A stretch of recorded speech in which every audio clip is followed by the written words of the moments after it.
नमस्कार साथियों, मैं भास्कर पुरोहित रक्षक सेवा संस्थान फलोदी से। आज हमारे साथ में जोधपुर से डॉक्टर चंद्रशेखर जी गुप्ता है, जो मनोरोग और नशा मुक्ति विशेषज्ञ है, साइकियाट्रिस्ट। आज हम इनसे कोई भी बंदा नशा क्यों शुरू करता है, नशा छोड़ने में उसे क्या समस्या आती है, नशा कैसे छोड़ सकता है, इस विषय में इनसे हम कुछ सवाल जवाब करेंगे, कुछ चर्चा करेंगे। डॉक्टर गुप्ता मेडिकल्स जोधपुर में बैठते हैं। इन्होंने पूर्व में एम्स दिल्ली में अपनी सेवाएं दी हैं और वर्तमान में मेडिकल्स जोधपुर में सिटिंग के साथ ही इनका खुद का पावटा जोधपुर में निजी क्लिनिक भी है। तो ये समय समय पर नशा मुक्ति के क्षेत्र में अपनी सेवाएं देते रहते हैं। आज भी विश्व मानसिकता दिवस के अवसर पर ये अपनी सेवाएं देने फलोदी आए हुए हैं। तो इस अवसर पर हम इनसे जानने का प्रयास करेंगे कि किसी भी व्यक्ति के जीवन में नशा कैसे आता है और वो नशे से मुक्ति कैसे पा सकता है। कई परिवारों की ये डिमांड रहती है, तो इस वीडियो के माध्यम से हम बताना चाहेंगे आप सबको, और आप सब हमारे साथ जुड़े रहे। तो धन्यवाद भास्कर जी। सर, सबसे पहले मैं आपसे जानना चाहूंगा कि किसी भी व्यक्ति के जीवन में नशे की शुरुआत कैसे होती है। भास्कर जी, ये बड़ा मुश्किल सवाल है, क्योंकि जीवन में नशे की जो शुरुआत होती है वो किसी एक पॉइंट से नहीं होती है। ये देखा गया है कि हर आदमी किसी ना किसी जीवन के मोड़ पे एक आधा बार नशे की शुरुआत कर ही देता है, लेकिन उसमें से एक बहुत कम परसेंटेज लोग ऐसे होते हैं जो कि नशे के आदी हो जाते हैं। अब बात है कि शुरुआत कैसे होती है, उसमें यह है कि या तो संगति में हो जाता है, या कुछ लोगों को ऐसा लगता है कुछ नया करने की इच्छा रहती है, किसी का कुछ रिस्क टेकिंग बिहेवियर जिसको कहते हैं, कुछ नया करने की इच्छा रहती है, वो एक दो बार नशे की शुरुआत कर देते हैं। लेकिन अब शुरुआत के साथ में उस पर नशे का असर क्या रहता है, उसके परिवार वालों का नशे के प्रति क्या दृष्टिकोण रहता है, उसके साथियों का उसके नशे के प्रति क्या दृष्टिकोण रहता है, उन सब बातों पर डिपेंड करता है कि वो आगे नशा करेगा या नहीं करेगा, या फिर नशे की गिरफ्त में जाएगा या नहीं जाएगा। डॉक्टर साहब, हम आपसे ये जानना चाहेंगे कि कई बच्चे पढ़ने लिखने की उम्र में समाज की मुख्य धारा से हटकर गलत संग साथ में पढ़ने की वजह से नशा करने लग जाते हैं। लेकिन आप हमारे दर्शकों को ये बताएं कि उनके पेरेंट्स को कैसे पता चले कि हमारा बच्चा जो है वो किसी लत में फंस चुका है, लाइक गेमिंग ऐप में, या कोई नशीले पदार्थ का सेवन करने लग चुका है। ये कैसे पता चलेगा?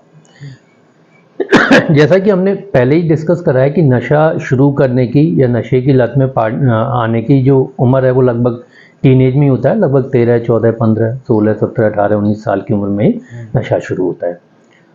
कई बार बहुत मुश्किल हो जाता है कि शुरुआती दौर में पता करना कि बच्चे को नशे की लत लगी है या नहीं लगी है। नशे के अलावा ऐसा नहीं है कि नशा अल्कोहल, स्मैक, शराब या गांजा इस तरह का ही हो। फ़ोन का, इंटरनेट का, गेम खेलने का, जुआ खेलने का, ये भी नशा होता है। नशे की शुरुआती दौर में सबसे पहले तो ये देखा गया है कि जो बच्चा जिसका रूटीन पहले से ठीक चल रहा होता है, अपना उठना, खाना पीना, पढ़ाई करना, दोस्तों के साथ मिलना, घूमना, उसका एक नियम और एक टाइम होता है। लेकिन जब वो नशे की लत में पड़ जाता है तो उसका इस तरह का रूटीन बिगड़ जाता है। उसके सोने उठने का पैटर्न बदल जाता है। जो क्लास जा रहा है, पढ़ाई कर रहा है, अपना काम कर रहा है, उस काम से उसका रुझान कम हो जाता है और उसके व्यवहार में भी धीरे धीरे करके परिवर्तन होने लग जाता है। तो अगर हमें जब भी ऐसा लगे कि आपका बच्चा है, उसका व्यवहार में कुछ परिवर्तन आ रहे हैं, या उसके रूटीन में कुछ परिवर्तन आ रहे हैं, या आसपास के लोगों से हमें उसके बारे में कुछ गलत खबरें मिल रही हैं, तो हमें अलर्ट होना चाहिए और बच्चे से बात करनी चाहिए।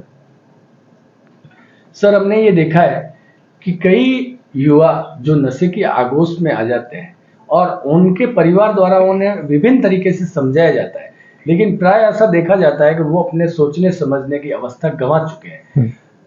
तो उस अवस्था में उनका क्या असर हो सकता है, या उनके परिवार को क्या करना चाहिए?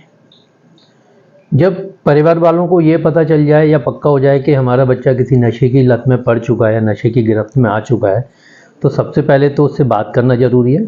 शुरुआती दौर में अक्सर जो व्यक्ति नशा करता है वो हर बार नशे के लिए मना ही करता है। अगर आपने उसको नशा करते हुए पकड़ लिया है या आपके पास कुछ प्रूफ हो गए हैं, तो वो आपको ये एश्योरेंस दिलाता है कि अब नशा कर लिया, लेकिन इसके बाद वो नशा नहीं करेगा। अब हमारा ये आता है कि परिवार वाले क्या करें। हम सवाल ये है, अनफॉर्चुनेटली परिवार वालों के पास नशा करते हुए बहुत ज़्यादा ऑप्शंस नहीं होते हैं। तो सबसे पहले तो ज़रूरी ये है कि उस इंसान को पहले नशे से दूर करना है, क्योंकि जब तक वो नशा करता रहेगा तब तक आप उसको किसी भी तरह से समझाएंगे, कुछ भी बात करेंगे, प्यार से समझाएंगे, डांट के समझाएंगे, मारेंगे, पीटेंगे, धमकियां देंगे, उसको कुछ भी समझ में नहीं आएगा, क्योंकि उसके ऊपर नशे का असर इतना इस कदर हावी होता है कि उसको नशे के अलावा और कोई बात दिमाग में आती ही नहीं है। उसको हमेशा केवल नशा, नशे का असर, नशे की व्यवस्था कैसे करनी है, नशे के लिए पैसा कैसे लेके आना, यही चलता रहता है। तो अगर जब भी बच्चे को नशा छोड़ने के लिए बात करनी है तो पहले तो उसको नशे से दूर रखना है। नशे से दूर रखने के लिए हम किसी चिकित्सक की सलाह ले सकते हैं, किसी काउंसलर की मदद ले सकते हैं। बिना किसी भी बच्चे को, किसी भी मरीज को जो आपको ये पक्का भरोसा है कि लंबे टाइम से और काफ़ी मात्रा में नशा कर रहा है, उसके साथ में ऐसे ज़बरदस्ती ना करी जाए कि आपने उसको कमरे में बंद कर दिया है। क्योंकि उस केस में होता क्या है कि हर नशे का दिमाग पे एक अपना असर होता है और उस असर की वजह से दिमाग की नसों में परिवर्तन आ जाते हैं। जब उस नशे को एकदम से बंद करा जाता है तो उससे कुछ शारीरिक और मानसिक परेशानियां उत्पन्न हो सकती हैं।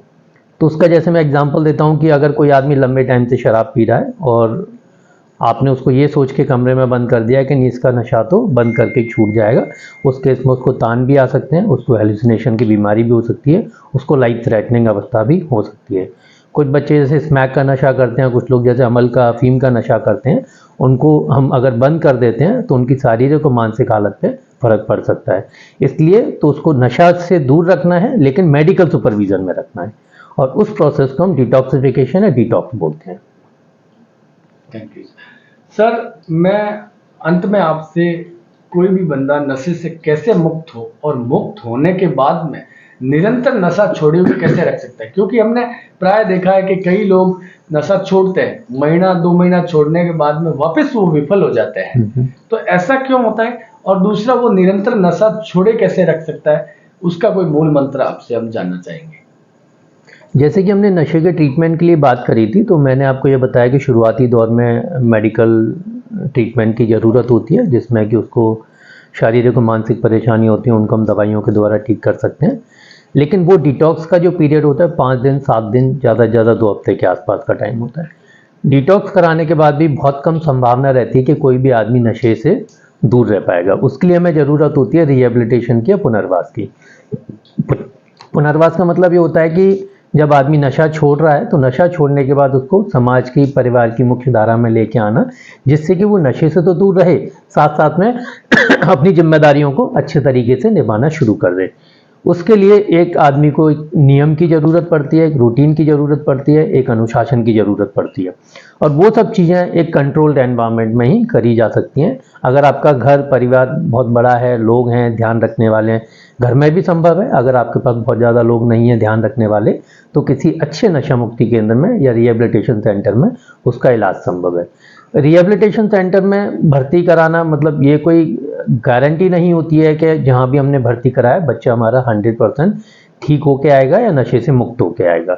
उसमें जितना रोल उसके ठीक होने में और ठीक रहने में नशा मुक्ति केंद्र वालों का, उससे ज़्यादा रोल उस मरीज का या पेशेंट का है, और उतना ही रोल घर परिवार वालों का आता है।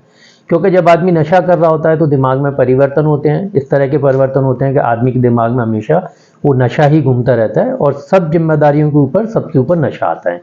जब वो नशा मुक्ति केंद्र में रहता है या कंट्रोल्ड एनवायरनमेंट में होता है या रिहेबिलिटेशन सेंटर में होता है, तो उसके नशे की अवेलेबिलिटी तो उसको नहीं होती है, नशे की उपलब्धता से दूर रहता है, नशे के उपयोग से दूर रहता है, लेकिन दिमाग की नशों में नशे के भाव उसके दिमाग में रहते हैं।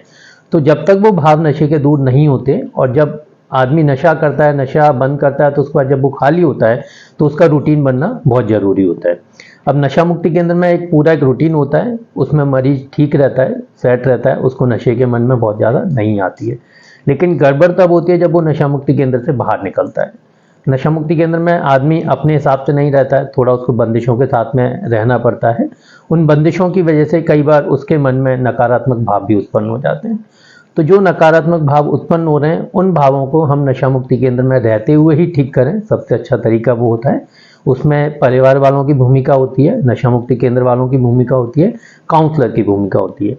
काउंसलर का ये ध्यान होना चाहिए कि किसी भी मरीज जो आपके नशा मुक्ति केंद्र में, उसके मन में किसी के प्रति कोई गलत भावनाएं तो नहीं आ रही हैं, उसके मन में कोई द्वेष तो नहीं आ रहा है, खासकर घर वालों के अगेंस्ट में कि उन्होंने मुझे जबरदस्ती नशा मुक्ति केंद्र में बंद कराया है। उसके बाद फिर काम चालू होता है हमारा नशा मुक्ति केंद्र से बाहर जाने का। उसके बारे में हम बात करें। जी। नशा मुक्ति केंद्र के साथ में बाहर जाने में एक सबसे बड़ी समस्या जो होती है वो होती है कि जब तक वो नशा मुक्ति केंद्र में है तब तक उसका एक रूटीन है। सुबह उठना है, प्रार्थना करनी है, योगा करना है, नाश्ता करना है, उसके बाद फिर क्लास अटेंड करनी है, फिर खाना खाना है, फिर दोपहर में थोड़ा रेस्ट करना है, फिर शाम के सेशन अटेंड करने पर उसको सोने का टाइम हो जाता है और वो सो जाते हैं। इस तरह से पूरा दिन एक दिनचर्या के साथ में बीतता है। लेकिन जब वो बाहर आता है तो उसका कोई रूटीन नहीं होता, उसकी कोई दिनचर्या नहीं होती है। बाहर में उसको वही लोग मिलते हैं जो कि लोग उसके साथी थे जो नशा कर रहा था उस टाइम के।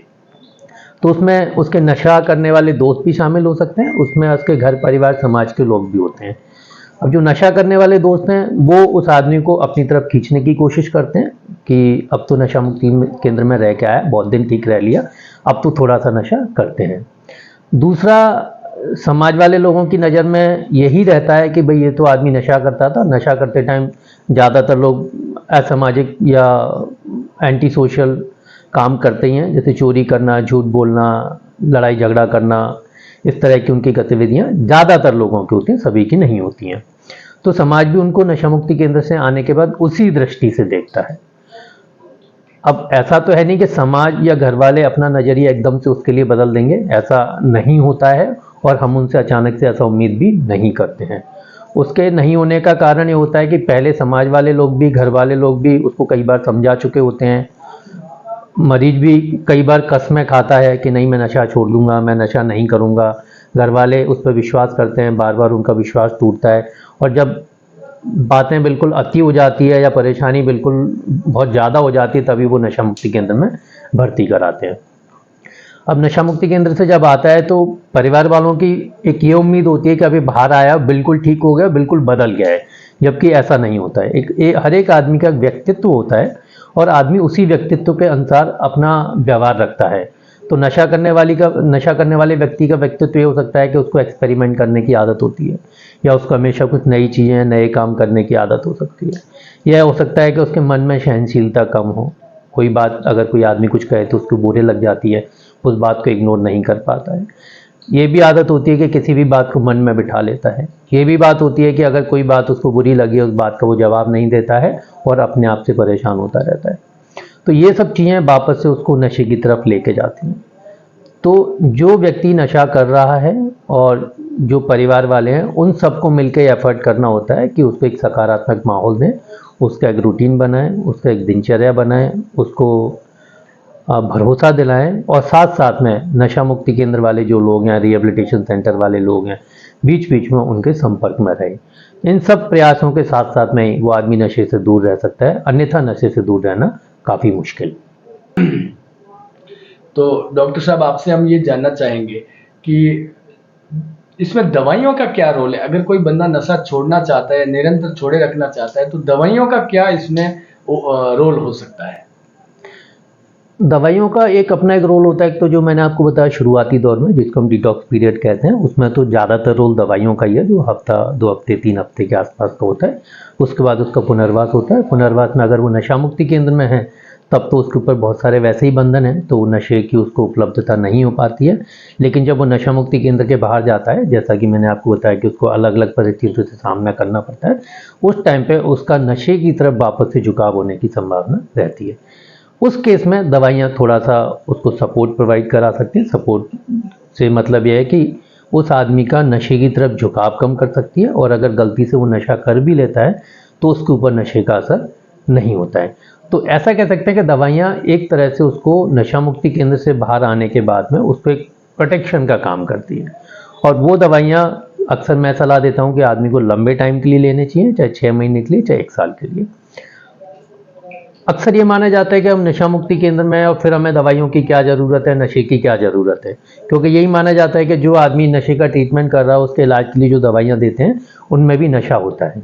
तो मैं आपकी इस भ्रांति को दूर करना चाहूँगा। मैं ये कहना चाहूँगा, जब आदमी नशा मुक्ति केंद्र में तो हम ये मान के चल रहे हैं कि उसका नशा छूट ही गया है। अब हम ये चाहते हैं कि बाहर जाके वो वापस से नशा ना करे या नशे से दूर रहे। तो कुछ उस तरह की दवाइयाँ आती हैं जिनका खुद उन दवाइयों का कोई असर नहीं होता है जिनमें कोई नशा नहीं होता है। मतलब ऐसी दवाइयाँ होती हैं कि उनको अगर कोई नॉर्मल आदमी भी खाए तो भी कोई दिक्कत नहीं है, लेकिन वो दवाइयाँ उसकी नशे की तलब को कम करती हैं। दूसरा है कि अगर नशा आदमी गलती से कर भी लेता है तो उसके ऊपर नशे का असर नहीं होता है। तो अगर उन दवाइयों को बराबर आदमी लेता रहता है तो ये संभावना मानी जाती है कि वो आदमी नशा नहीं करेगा। अब लेकिन ये दवाइयाँ जो मैं आपको दवाइयाँ जिस तरह की बता रहा हूँ, वो दवाइयाँ हम नशा करते हुए व्यक्ति को नहीं दे सकते।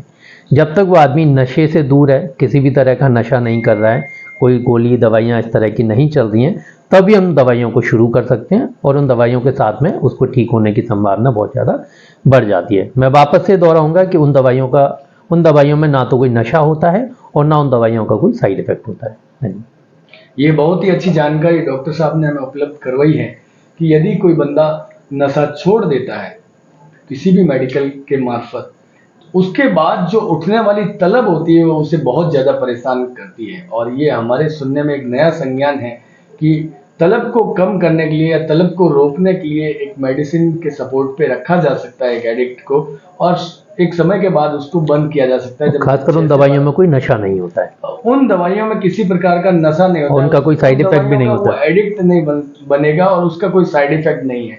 तो ये एक सपोर्ट सिस्टम है, उसके साथ भी कई लोग जो है नशा छोड़ने में मदद ले सकते हैं। और आपको इसके लिए अगर कोई हेल्प की जरूरत हो तो आप डॉक्टर साहब से संपर्क कर सकते हैं। मैं इसमें दवाइयों में एक चीज़ और ऐड करना चाहूँगा जो मैं सब लोगों को उदाहरण देता हूँ कि जिस तरह से अगर हम टू व्हीलर चलाते हैं तो हम हेलमेट पहनते हैं, कार चलाते हैं तो सीट बेल्ट पहनते हैं।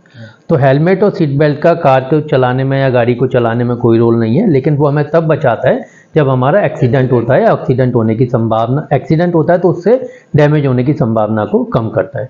तो उसी तरह से उन दवाइयों में कोई नशा नहीं है, लेकिन जब आदमी का एक्सीडेंट होगा, मतलब जब उसका नशे से एनकाउंटर होगा, तो उस टाइम पे उसको वो बचाने का काम करेगी। धन्यवाद डॉक्टर साहब। आज हमारे साथ डॉक्टर चंद्रशेखर गुप्ता थे, जिन्होंने हमें ये बताया कि नशे की समस्या भी मन की ही बीमारी है और इस समस्या से निजात दिलाने के लिए परिवारों को, समाज को, विभिन्न सामाजिक संगठनों को, गैर सरकारी संस्थाएं और सरकारी संस्थाएं जो है और सरकारें हैं, उन्हें आगे आना होगा और हम सबको मिलकर इस नशे की समस्या से मुक्ति जो है मिल सकेगी। सबको साथ आने से ही एक एडिक्ट जो है वो नशे से दूर रह सकता है और बाहर निकल सकता है। आप सब हमारे साथ जुड़े उसके लिए बहुत बहुत धन्यवाद। जय हिंद, जय भारत।